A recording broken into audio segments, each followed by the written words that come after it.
வணக்கம் உறவுகளே.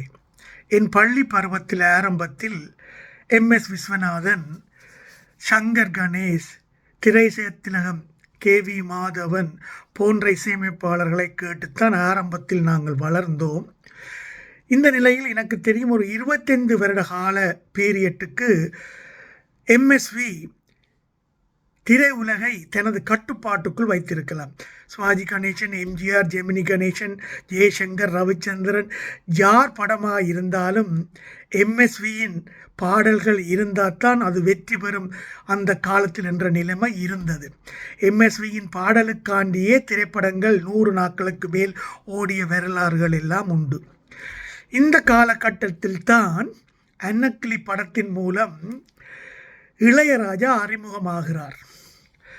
இளையராஜா அறிமுகமாகி மெல்ல மெல்ல வளர்ந்து அவர் தனது டொமினேஷனை தமிழ் திரையுலகுக்குள் கொண்டு வரார்.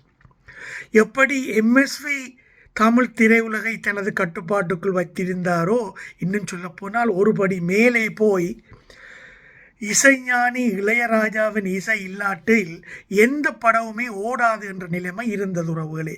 தயாரிப்பாளர்கள் எல்லாம் இசைஞானியின் கால் ஷீட்டுக்காண்டி தவம் கிடந்த காலங்கள் உண்டு. கமல், ரஜினி போன்ற நடிகர்களின் படங்கள் கூடி இசைஞானியின் இசை இல்லாமல் ரொம்ப தூரம் செல்ல முடியாத நிலைமை இருந்தது. ஒரு காலகட்டத்தில் இசைஞானி வேலைப்பளு தாங்க முடியாமல் போனது. அவரால் தன்னால் முடியாது என்று சொன்னாலும் தயாரிப்பாளர்கள் வந்து அவர் காலடியில் விழுந்து கிடந்தார்கள். அந்த நிலையில்தான் தன் ஓவர்லோட் ஒர்க்கையில் கொஞ்சம் கங்கை அமரனுக்கு கூடி அவர் கொடுத்ததாக சொல்லுவார்கள். இப்படி வேலைப்பளு கூட, அதே நேரம் அவர் படங்கள் தொடர்ந்து சூப்பர் ஹிட் படங்களாக வருகிறது. அவர்களது பாடல்கள் இல்லாமல் எந்த படமும் ஓடுவதில்லை. கமல், ரஜினி மாதிரியானவர்கள ராமராஜன் போன்றவர்கள் படங்களும் இளையராஜாவின் பாடல்களை நம்பித்தான் இருந்தது. கார்த்திக்கின் படங்களும் அப்படித்தான். இந்த நிலையில் இளையராஜா ரஜினிகாந்துக்கும் இடையே முருகல் ஏற்பட்டது. ஏனென்றால் ஒரு படத்தில் தளபதி என்று நினைக்கிறேன், டைட்டிலேயே இசைஞானி இளையராஜாவின் இசையில் சூப்பர் ஸ்டார் ரஜினிகாந்த் என்றுதான் டைட்டிலேயே போட்டார்கள். அப்படியெல்லாம் இளையராஜாக்கும் ரஜினிகாந்துக்கும் இடையே போட்டி இருந்தது, முருகல் இருந்தது. இப்படியெல்லாம் இருந்த நேரத்தில் தான் எல்லா டைரக்டரும் பாலச்சந்தர், மணிரத்னம், பாக்கியராஜா, பாரதி ராஜா எல்லோருடைய டைரக்ஷன் திறமையை மட்டும் நம்பி படங்கள் ஓடவில்லை.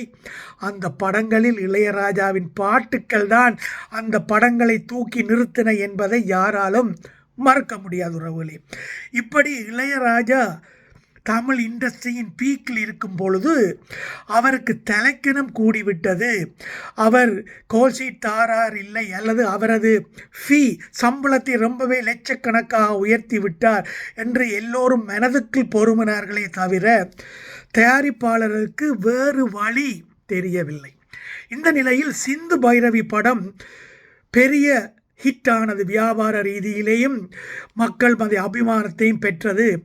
அந்த படத்துக்கு பிறகுதான் பாலச்சந்தருக்கும் இளையராஜாவுக்கும் இடையில் ஏதோ ஒரு மனக்கசப்பு ஏற்பட்டதாகவும், அது ஏதோ ஆடியோ ரைட்ஸ்லேயும் பணம் சம்பந்தமாக ஏதோ ஒரு டீல் சரிவர இல்லாதால இளையராஜாவும் பாலச்சந்தரும் பிரிந்து விட்டார்கள் என்ற ஒரு செய்தி அந்த காலகட்டத்தில் தான் வந்தது.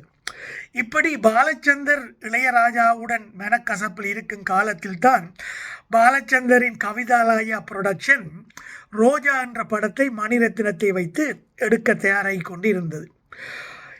இளையராஜாவின் தலைக்கணத்தை அடக்க வேண்டும், தயாரிப்பாளர்களுக்கு இருந்த அந்த பொறுமைகளுக்கு எல்லாம் ஒரு வடிகால் தேவை என்ற நிலையில் எல்லாரும் என்ன செய்யலாம் என்று யோசித்து கொண்டிருந்த நேரத்தில் தான் வைரமுத்துவும் இளையராஜாவுடன் ஏதோ முரண்பாடு வந்துவிட்டது.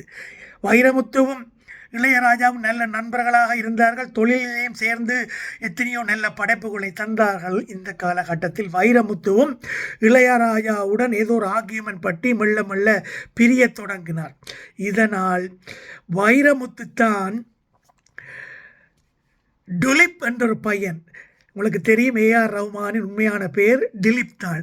திலீப் என்ற பையன் நன்றாக கீபோர்ட் வாசிக்கிறான், பல இசையமைப்பாளர்களுக்கு அவன் கீபோர்டு வாசித்திருக்கிறான். இசைஞானி இளையராஜாவுக்கும் வாசித்திருக்கிறான். அந்த பையன் நல்ல திறமைசாலி, நல்ல இசைஞானம் கொண்டவன், நல்ல துடிப்பான இளைஞன். அவனை நாங்கள் இந்த ரோஜா என்ற படத்துக்குள் பாவித்து அறிமுகப்படுத்தி விடலாம் என்று வைரமுத்துவும் சொல்ல, அதை பாலச்சந்தரும் ஏற்றுக்கொள்ள ஏஆர் ரஹ்மான் என்ற இசை புயல் அன்றுதான் உதயமாகிறது. ரோஜா படத்தின் மூலம் உங்களுக்கு தெரியும், மணிரத்னத்தின் மூலம் அறிமுகமாகிறார். சின்ன சின்ன ஆசை அந்த பாடல் இந்தியா முழுக்க ஹிட் ஆகிறது. அதற்கு பிறகு அவருடைய வளர்ச்சி அன்ஸ்டாப்பபிள் என்று ஆங்கிலத்தில் சொல்லுவார்கள்.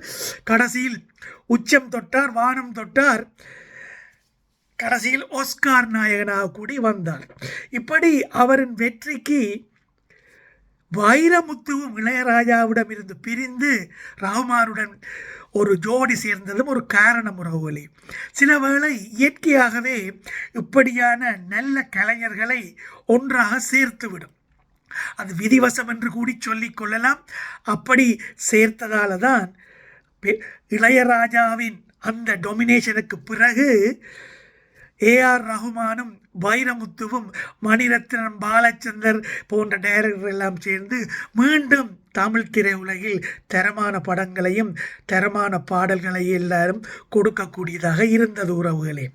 இப்படி இசைப்புயல் உருவானதற்கு காலமும் நேரமும் காரணம்.